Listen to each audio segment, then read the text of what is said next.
We have Colin Henkel. He is a senior undergraduate student in applied mathematics who has been an active member for 4 years in Hopkins' fossil fuel divestment student organization, Refuel Our Future, where he has become intimately familiar with the university's fight against climate change. Today he's going to be speaking with us about elevating the issue of divestment and discuss how and why it should be done.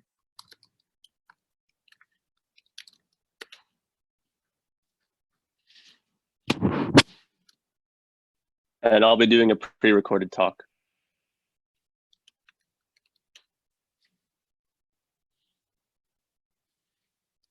For many individuals in this room, addressing climate change is a top priority. Should we fail to curb carbon emissions, hundreds of millions of people will lose their homes, lives, and livelihoods. Unfortunately, I won't be introducing a new device that sucks carbon out of the air and turns it into a Tesla, though I certainly hope Elon is working on that. Instead, I want to celebrate an underappreciated but fundamental tenet of the portfolio of climate solutions, divestment from fossil fuels. The proliferation of the fossil fuel divestment movement has meant that thousands of financial, academic, and religious institutions have pulled their investments in fossil fuel corporations, coal, oil, and gas, with many choosing to reinvest in green or sustainable energy.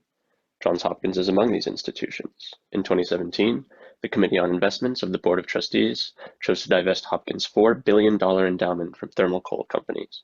It has now been 2.5 years since that divestment decision, and many more high-profile institutions have since divested their endowments from major companies with fossil fuel exposure. The fact is, it will take a diversified array of scientific, financial, and engineering innovations to beat what many consider the culmination of humankind's complicated relationship with the environment since the onset of the Industrial Revolution. At Hopkins, along with thousands of universities, labs, and companies, many brilliant researchers have studied greenhouse gases, green energy technologies, and green energy systems. This research has helped us to create a clear path towards a decarbonized society. For now, the question remains, how do we get there? Fossil fuel divestment is one way to help. Divestment does not increase the efficiency of solar panels, though we do need solar panels to become more efficient. Divestment does not turn internal combustion engines into electric motors, though we need that too. Divestment does not even put fossil fuel companies out of business, nor is that what it aims to do. The truth is that if Hopkins pulled its investments in ExxonMobil tomorrow, it would barely register as a blip on their New York Stock Exchange ticker. So what does divestment accomplish? Divestment is an acknowledgement that we've built a society that is tremendously dependent on fossil fuels. Divestment is a first step in admitting that climate change is a crisis, and admitting that will allow us to make fundamental changes to our way of life and alter the way we think about energy. In a 2016 paper, Peter Sercombe-Bromley lays out a framework for the crucial energy transition that stewards of sustainability are asking for. He recounts the United States' response to the Pearl Harbor attacks in 1941 as they prepared to go to war. The emergency consolidated public and political will, he says. Manufacturers simply stopped what they were doing and focused on a new task. He argues that an epiphany on the order of Pearl Harbor may be necessary to spur the potential of energy innovation into mobilization. The potential of this energy innovation is great. As I mentioned before, many researchers have laid out the framework for the exact solutions required. Bromley suggests it is simply a matter of consolidating our public and political will. Now, this message seems particularly prescient when we think about our current situation. When a small SARS epidemic quickly exploded into a worldwide pandemic, it became a crisis. And when it became a crisis, governments coordinated on a massive scale to restructure entire economies to protect their citizens. Companies are retooling to help fight the coronavirus. What the coordinated effort shows is that when human lives are placed first, human lives are saved. Now, the bushfires that raged for months in Australia exemplify the type of transformational event that must take place for the crisis response necessary to stop climate change. However, the relatively rapid disengagement with the issue, even before COVID-19 became a worldwide reality, means it is unclear whether there will ever be a Pearl Harbor of climate change. Thus, the consolidation of public and political will must take place in a different manner. A CBS News poll from last September revealed that 64% of Americans polled regard climate change as a crisis. 56% believe it should be addressed right now, with another 13% believing it should be addressed in the next few years. Despite a coordinated disinformation campaign from the fossil fuel industry over the past 2 decades, Americans still believe in urgent climate action. So what gives? A story from last June is particularly illuminating. Pope Francis met with executives from BP, ExxonMobil, Shell, and others to declare a climate emergency. In response, the executives called on governments to put in place carbon pricing to encourage low-carbon innovation, but made no pledges to reduce their greenhouse gas emissions. This regulatory capture perfectly demonstrates where divestment can help carbon legislation succeed. These companies promise that they will be responsible as soon as governments just give them an incentive to do so. All the while, they fund the political campaigns of those who vote down the exact carbon legislation they claim to want. Our society is so dependent on fossil fuels, not only because they give us electricity for our homes and gas for our cars, but also because these corporations have become a part of our government. Fossil fuel divestment, then, is a vote of no confidence in the companies that have such a massive influence over our energy policy.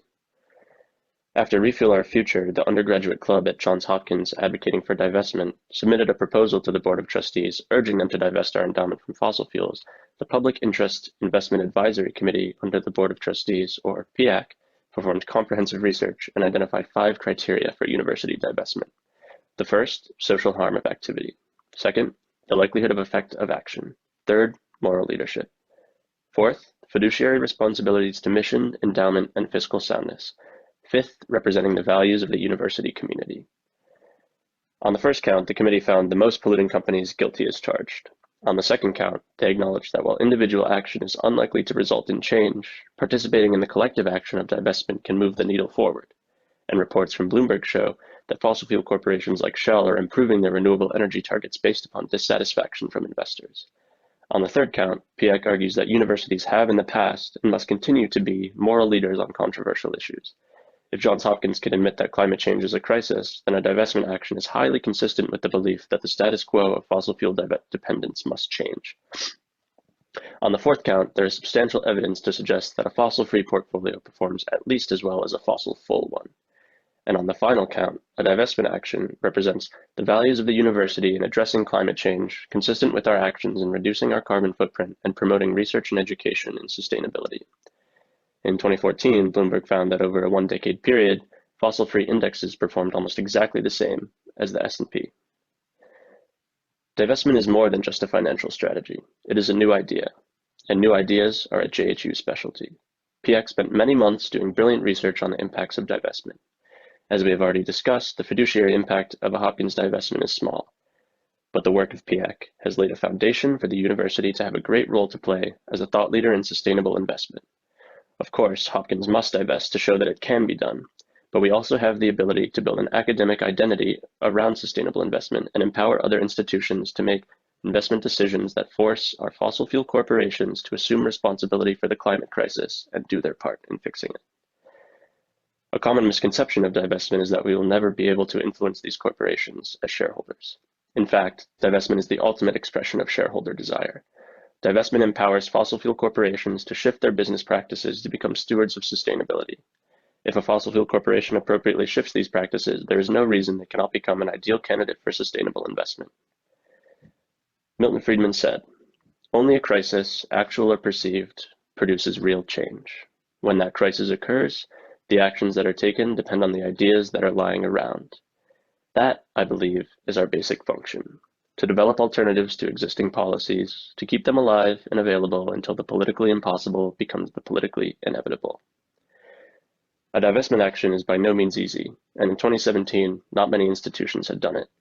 That's why our Board of Trustees decided not to divest from oil and gas in addition to coal. But in a crisis, seemingly impossible ideas become possible. By failing to divest from oil and gas, the Board of Trustees failed to perceive climate change as the type of crisis that requires an action as drastic as divestment. But if Hopkins follows through on full divestment, we will become one of the leaders in perceiving the crisis as a failure of our fossil fuel corporations to assume their portion of the blame, and we will take the seemingly impossible step to say no to fossil fuels. When others perceive the crisis too, it is up to our university, our faculty, our students, and our alumni to make sure that divestment is among the best ideas lying around to fight this crisis.